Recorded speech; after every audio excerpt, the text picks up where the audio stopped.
Welcome to Holding Down the Fort, a podcast show dedicated to curating knowledge, resources, and relevant stories for today's military spouses so they can continue to make confident and informed decisions for themselves and their families. Because let's face it, we know who's really holding down the fort. I'm Jen Amos, a Gold Star daughter, veteran spouse, and your host for Holding Down the Fort by U.S. Vet Wealth. Let's get started.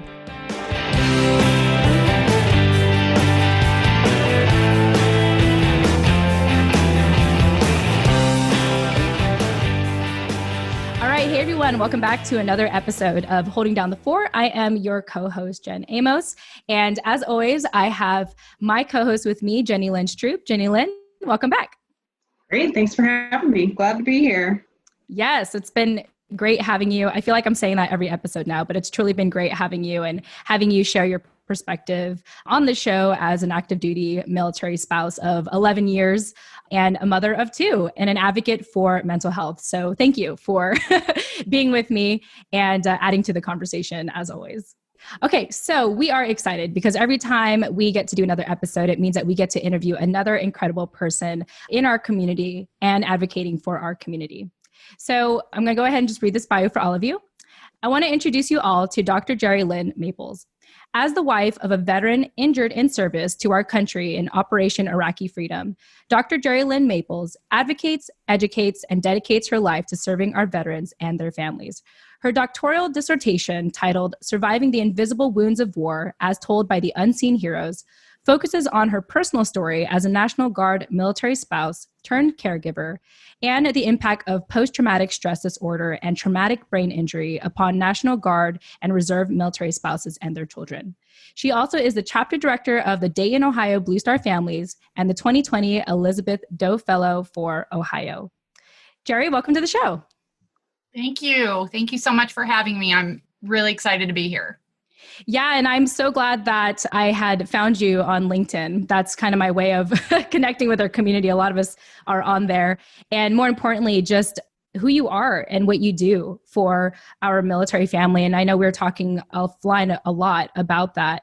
And so for people that are getting to know you for the first time, why don't you just share a little briefly what life looks like for you nowadays? Because I know that you had just started the Dayton, Ohio Blue Star Families chapter over there. And I imagine it was an interesting experience having started it in these interesting times.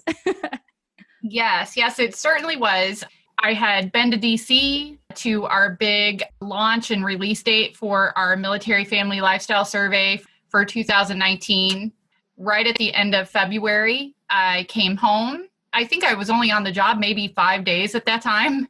And I came home, had 2 in-person meetings, and then I was confined immediately to my family room in the basement with this makeshift office. So, but thankfully, I do have a lot of connections in the Dayton and Cincinnati region that I had already had the ability to connect with previous roles. So it wasn't too difficult for me to transition into a virtual climate. So I just immediately set into action. But I think life right now is really kind of challenging from, a perspective of really wanting to get out there and get back into the community. But at the same time, being a caregiver, a lot of caregivers are kind of tasked with this difficulty of their spouses or their sons or daughters, whoever they're taking care of, and whoever their, daily lives is just really kind of transition to this adapting to normalcy for that person that they're providing care for, whether it's, a challenge of going to an appointment or a change in routine. I know for me, I've really kind of had to kind of guide my husband into this new COVID routine, and it's been really challenging. So it's probably like that for everyone. Yeah, absolutely. And I can only imagine how much more challenging it is as a caregiver and someone who needs to go to, the doctor possibly frequently. I was just telling my husband yesterday, I was like, honey, I think we need to maybe consider going vegan or something, because just the way that we're eating right now, I'm not saying we need to go to that extreme, but even as a healthy person, and I just got the notification that I need to do my annual checkup, to go to the doctors. I was just thinking I don't want to go to the hospital. I don't want to see my doctor. I'm so glad I went like earlier this year, to get blood tests and all the normal stuff. But I just think that this time it just seems like there's just a lot of anxiety and fear for me to go to the hospital. And so I can only imagine what it's like to have that routine where you have to go to the hospital. Mm-hmm. Yeah, it's, my husband doesn't like virtual visits, and he doesn't adapt well to the get to the parking lot, call, let me know you're here, and wait to come in. He has a real problem with that. So it's been a real adjustment. And if technology doesn't work, he gets frustrated. So it's really been a challenge. I'm guessing that it's a lot of people kind of have that anxiety, but it's probably double that for persons like, my husband with a traumatic brain injury and all that. So. Yeah, absolutely. This is totally not in comparison to anything of your situation. But I was just thinking too that we had recently taken our dog to the vet, and we had to cancel his second appointment because I just didn't like how the first appointment went. Like right now, the vets pick up your dog and take him, inside, and they take care of him for you. But our dog, unfortunately, he doesn't like that. He's a little more on the anxious side. And so we had to wear a mask and sit outside on the porch to talk to the doctor. And the exam just did not go well. And after that, I just thought, I was my dog's fine. He's a dog. He will be fine. I was I just don't want to deal with the anxiety of going to a medical environment. And so, like I said, it has nothing to do with, there's no comparison to what your situation is, but it just reminds me of just this overall maybe fear and anxiety around our health nowadays and having to stay at home, but also having to take care of our health if we have to and go to the doctors. Yeah, exactly. We have that same situation with our puppies too. Okay. Yes. So I totally can relate to that. Mm-hmm. But, I think the other side of that is you were able to put on a mask and kind of be involved. Mm-hmm. Whereas for a military caregiver like myself, I have to explain, especially to the civilian world, that I'm my husband's military caregiver, so I have to come in with him because a lot of times they're restricting who can go in and with individuals into the hospital or into the ER. He was suffering really bad headaches about a month and a half ago, and I literally had to beg to say, I have to go into the hospital with him. He's not going to go in there without me. I'm his caregiver. I need to be involved. And it was a real challenge to get them to understand, who a military caregiver is and why it's so important. So it really is challenging on many different levels. Yeah, absolutely. Speaking of which, for people that are hearing about Blue Star Families for the first time, Geri, why don't you share with our listeners, what is a Blue Star family? Yeah, that's a really great question. So at Blue Star Families, we obviously serve our military families in the community, but we also encourage civilian families to be involved as well, to be part of our members. But here in the Dayton community, there's 11 or 12 of us across the country. We each have our chapter. So we have different regions from the West Coast, East Coast, down south in Florida, even in New York City. But here in Dayton, like you said earlier, we are a brand new chapter. But a Blue Star family can be an active duty family. It can be a veteran family, a caregiver family, any kind of status within the military. But what they do is they are actually members, free. Membership is free. And we, as a chapter, involve them in all different kinds of programming, whether it be from spouse force, where we help military spouses become, gain the tools and gain employment with our partners out in the community, whether it be through Amazon. I know we work real closely with them. Even our caregivers. We have a phenomenal caregiver program where a young lady by the name of Amy oversees that. And she works with our military caregivers to help them gain the skills to prepare to get back out into the employment world that is kind of adapted to them, right? So if they want to work remotely because they feel better to do that, then they're able to do that. But we support the children as well through our programming. Right now, we're doing Blue Star Summer Camp. So this week we did aerospace, and the kids got to go virtually to a museum yesterday and see all kinds of neat little airplanes and things like that. But we really, Blue Star family is really just kind of no matter what status of the military you're in, we welcome them. And it really is special to be able to do that because especially nowadays, they need that. the kids need that. And we had to transition all of our programs to virtual. So we do Parks to Kids Day instead of Kids to Parks because you can't take them to the park right now. But, you know, it really is just kind of a way to help engage the community and let civilians know that, hey, this is unique about military families. Let's help you understand what it is about military families that is unique so that you can have the opportunity to kind of see what you have to offer, right? And see what ways you can support, especially from, you know, an employment standpoint or an education standpoint. So. Very awesome. Of course, we all wish we could do it all in person, but it sounds like you all have adapted just fine and you're still able to offer these amazing programs to, you know, really the families, the kids, and even civilians. Yes. You know, and I think that's one of the things about that makes Blue Star Family so special is we do want to get our civilian community involved. You know, we do have a great relationship with Starbucks as well. And my Starbucks here in Dayton, we have joined forces together to do Starbucks coffee taste and chat. So next week we'll be doing coffee taste and chat. And they're so awesome because they're sending samples out to those who register so that we can learn about the coffee together. But then we have a theme each week. You know, the first time we did it, we talked about self-care, which is really important amidst COVID. Next week, I'm going to focus on time management because that's really important too, right? Families who are balancing employment and childcare and puppy care and, you know, all these different things. But time management is key. I don't know about you guys, but I find that it's really hard for me to separate myself from work and family because I know there's an email waiting for me, you know?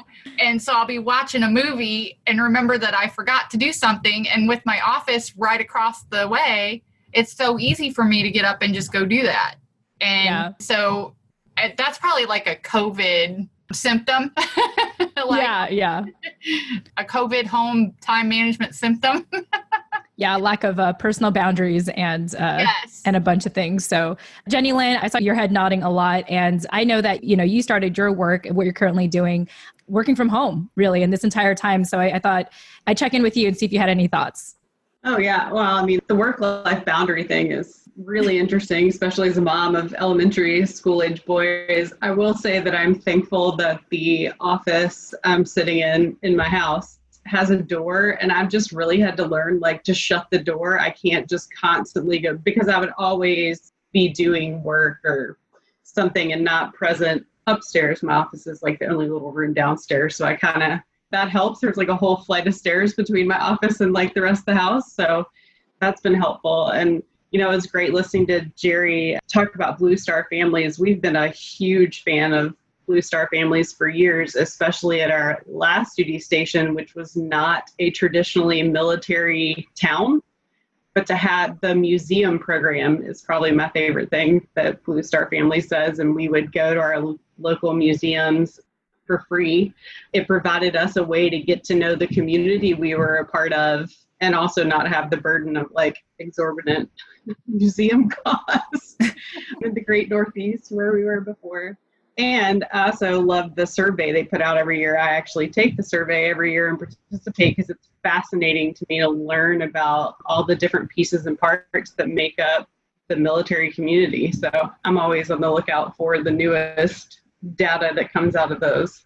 Yeah, thanks for bringing that up because, you know, this year we're actually launching that on September 8th. So it's a little behind because of COVID, but I'm excited every year to see that as well. I've, you know, even before I came to Blue Star Families, I was using that data because, you know, I'm an academic nerd. So,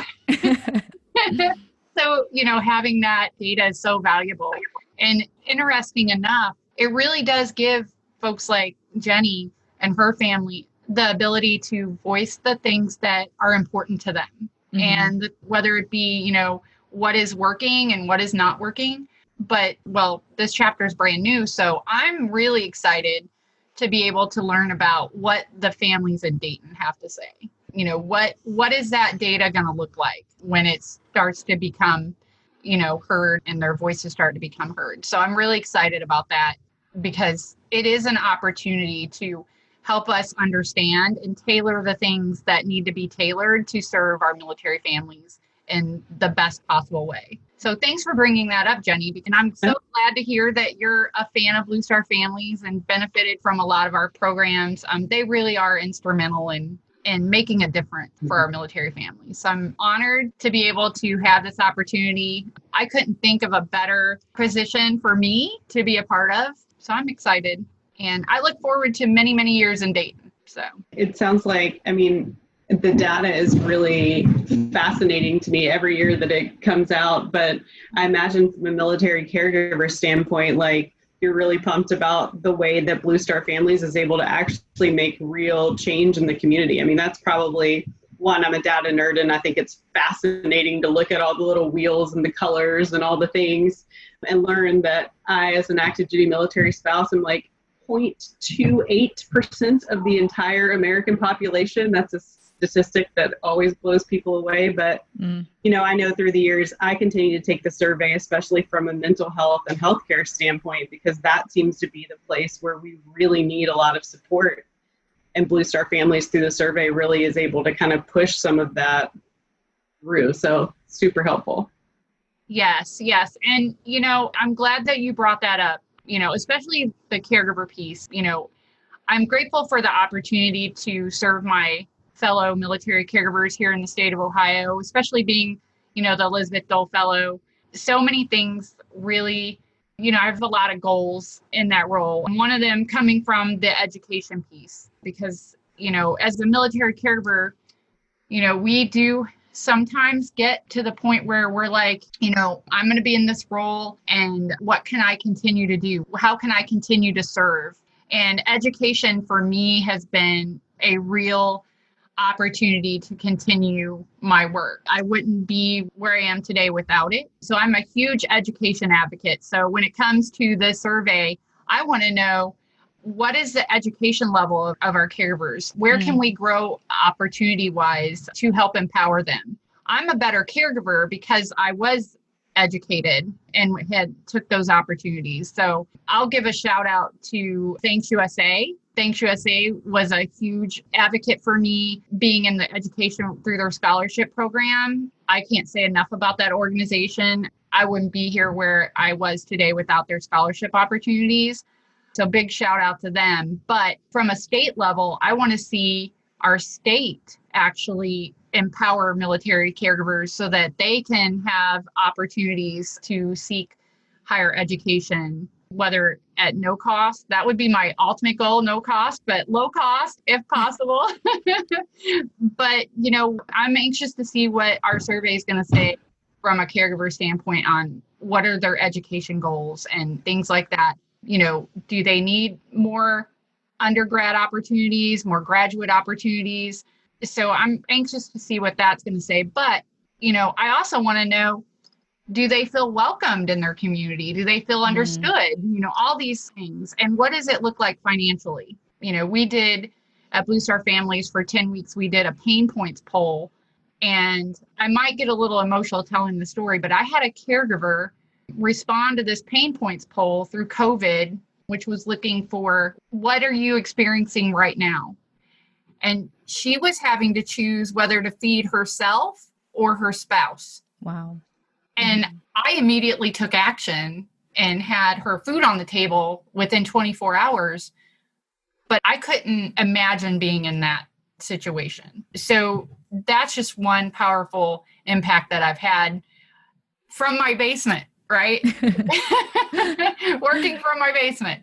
But that's the opportunity that I've been able to do so far. So even though I'm from my basement, I'm still making a difference.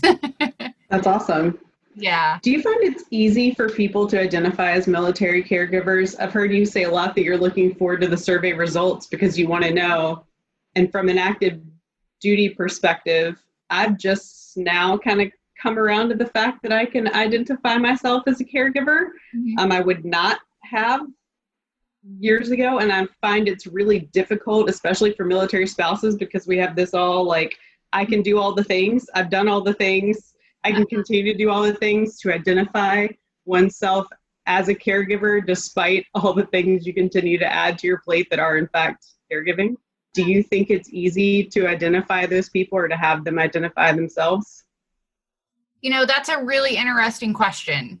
And I don't really know the answer to that. What I can say is that there's a lot of caregivers out there who are caregiving that don't know. Mm-hmm. And maybe it's because it needs more exposure, if that makes sense.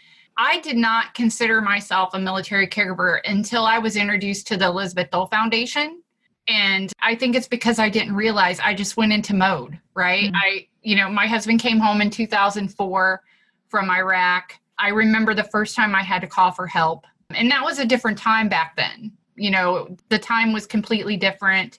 There wasn't a lot of programs in place. We didn't know about traumatic brain injury. Mm-hmm. So I just went into action and knew that I had to save my family, right? And we almost lost our home. I've almost lost him 3 times. I knew that I had to take action for my family to survive. And it wasn't until 2011 that I even heard the term military caregiver. And I had to ask myself, yes, I take him to appointments. Yes, I am on the phone advocating for him. Yes, I do all these things. I am a military caregiver. Mm-hmm. So I often ask other spouses, do you do these things?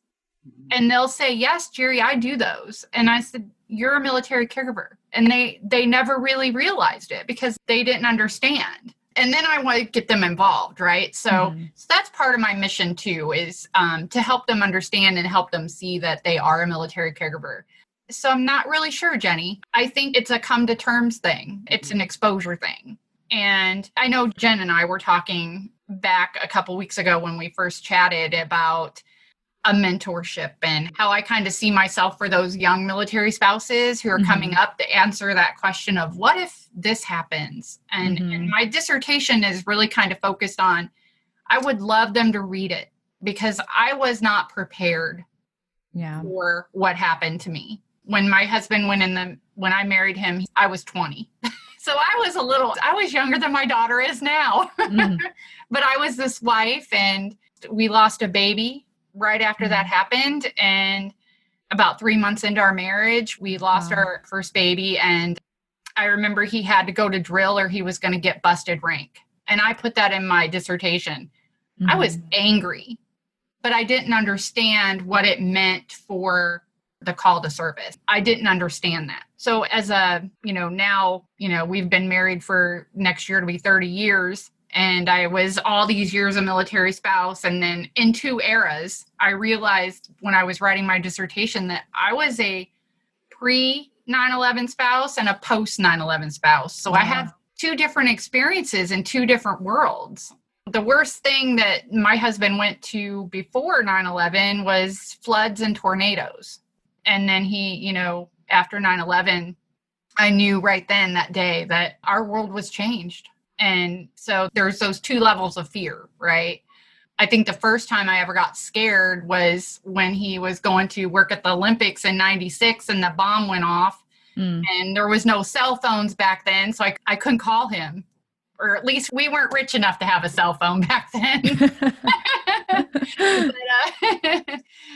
But I think that was the first time I was ever scared, but there was 2 different scares, if that makes sense. So I would like to be a mentor to those and really kind of be that WIT method of preparedness for those spouses who haven't really had that experience that I've had, just to be prepared. Because, I don't want to ever see anyone go through what I had to go through. And I'm just grateful to be able to give back in that manner. Yeah, absolutely. It sounds like to me that the way that you made sense of everything you went through is going back to what you described yourself as, an education nerd, doing that research. And I appreciate you bringing awareness to what a military caregiver is, because even I was unaware of that. And I think that when we choose or we find ourselves in this military life, a lot of labels we're unaware of, or there's a lot of descriptions we're unaware of, that if we just knew about them, we would know what resources could potentially be available, to us. Yeah. And so I think it's wonderful that with everything that you went through. And thank you for sharing all of that. And I understand that you're probably very candid about this because it is in your dissertation and you actively, openly talk about it. But I appreciate you sharing it again. And I hope that it's a way for our listeners to find that reassurance, because I find that people that do listen to our show tend to be new. They tend to be new spouses, or they're young in the service, and they don't know a lot. And before they can try to figure it out, they have to move again, or, something changes. Yeah. And so I really appreciate you being on to share that you've been through all that experience, pre-post 9/11, pre-9/11 and post 9/11, and that you really want to be a resource to our military families today. Yeah. It's a real honor to be able to do what I do and educate. And you're so right. There are a lot of labels, and those often are associated with resources that they don't really know is available to them, whether it be scholarship or Blue Star family programs, right? Just so many things. And to be able to give that back to our community is amazing. And, I'm not a podcast person like you both are, but I did start this new program called Flyer Talk, which is based off UD, Jenny, which is on Fridays. And it is that ability, it brings that ability for 30 minutes every Friday to align resources with those out in the community in a way to help families realize that, hey, these things are available, and, oh, wow, I didn't know about them, or maybe I qualify, those types of things. So that is part of my mission. But I find a lot that when I do talk with families, they just, sometimes there's so many things that are available that they get lost. Mm-hmm. And so to be able to educate them on that and list them, I have some of them listed on our Blue Star Families page for Dayton, but you just can't cover them all. So it's the conversations individually with them that help me think, oh, you know what? I can help you. Here's this. So I'm one of those people who love to talk to families one-on-one and get to know them and best align them with things.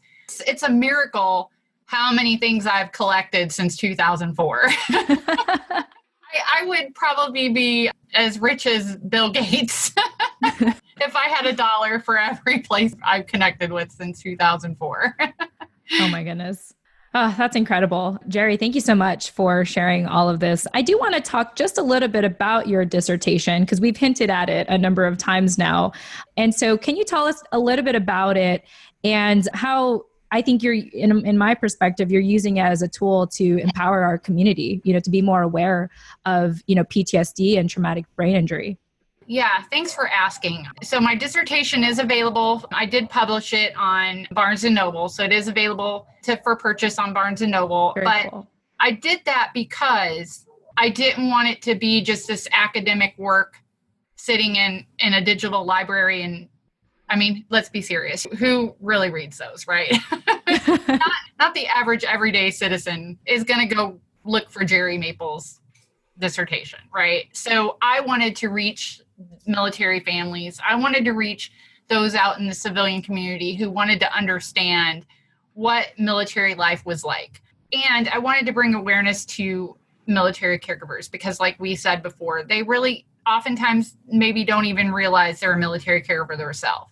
So my dissertation is an opportunity for people to identify themselves and see themselves in my story. So what I did was I went all the way back to my childhood and I asked myself, where did my origin of strength come from? Because I had to realize that it was my strength that I developed to be able to manage all the things that I manage and to be the best caregiver I could be to my husband. And so it's my story. And, for those out there listening, everyone has a story and your story can make a difference. And I realized that while I was sitting in my PhD class and my professor asked me to write a scholarly personal narrative, which I shed tears. And it was then that I realized that it was my childhood and all the challenges that I had went through that made me the strong person I am today.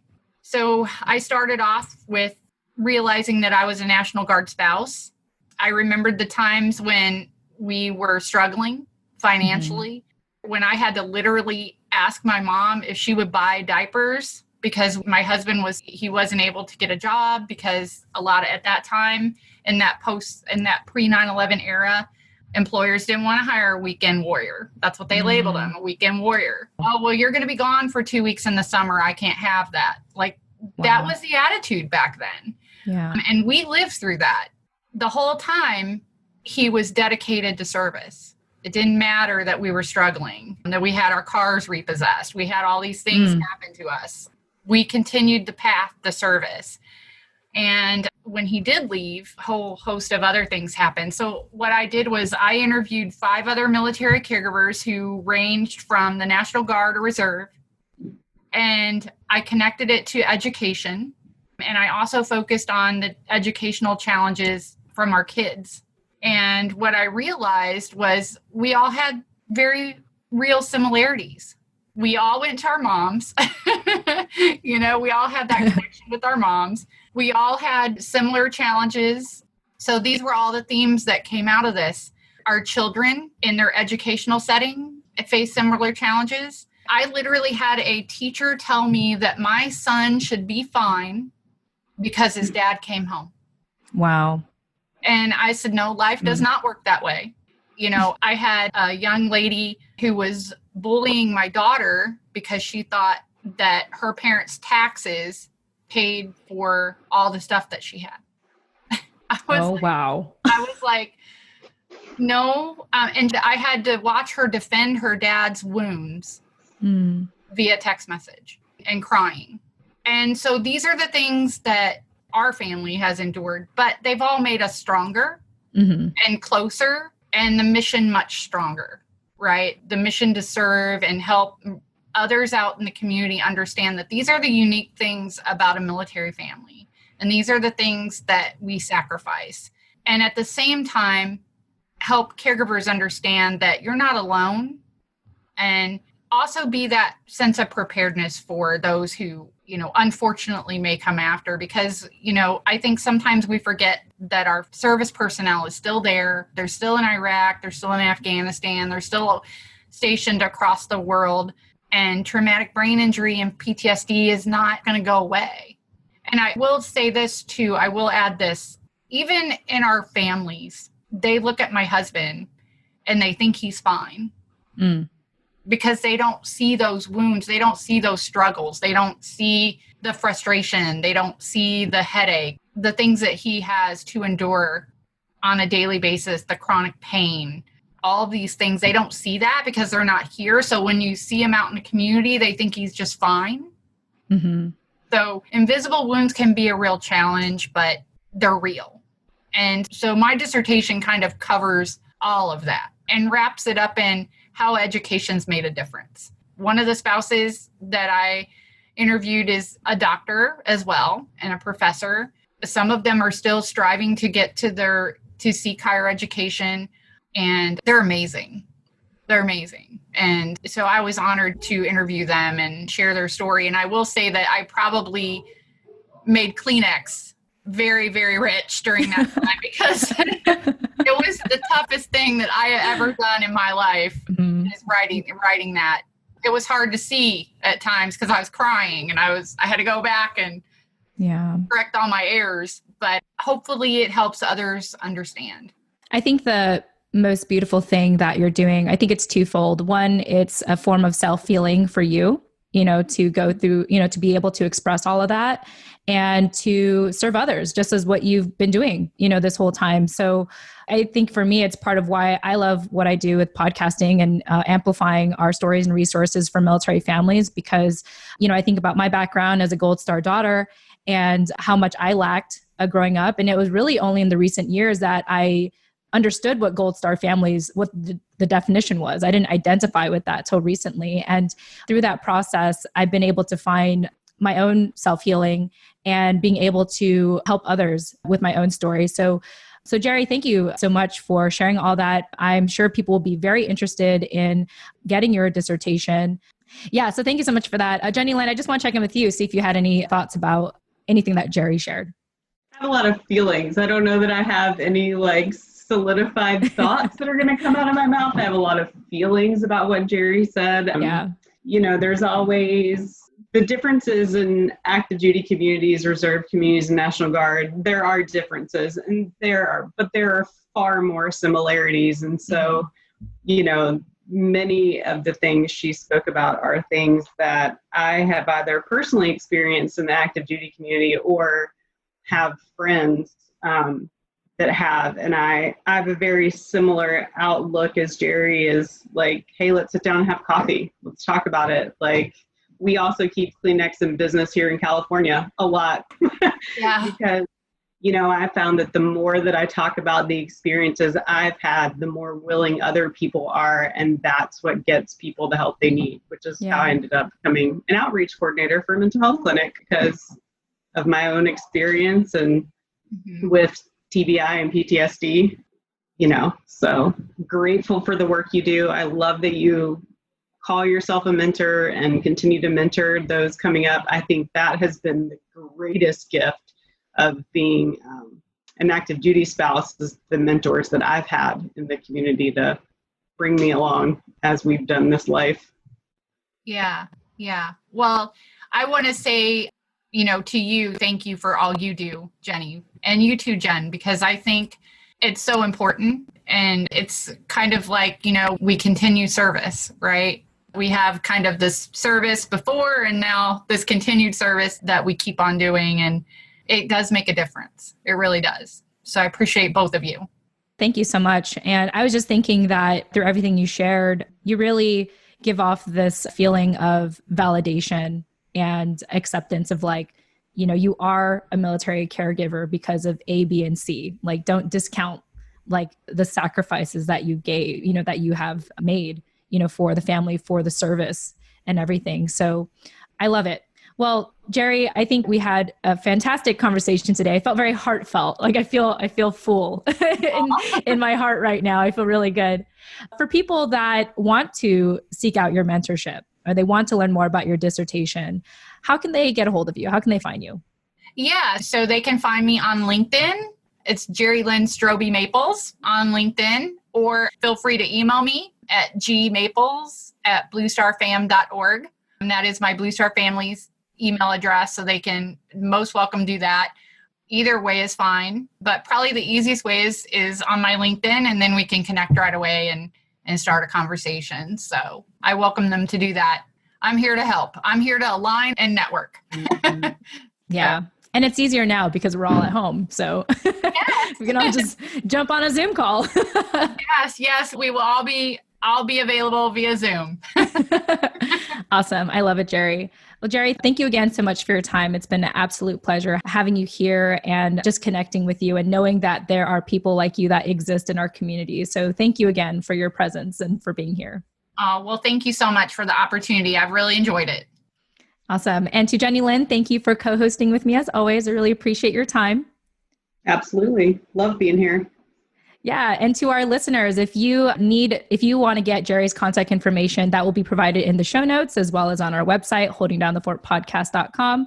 With that said, we want to thank you all so much for listening. We hope that today's episode gave you one more piece of knowledge, resource, or relevant story so you can continue to make confident and informed decisions for you and your family. With that said, we look forward to speaking with you in the next episode. Tune in next time.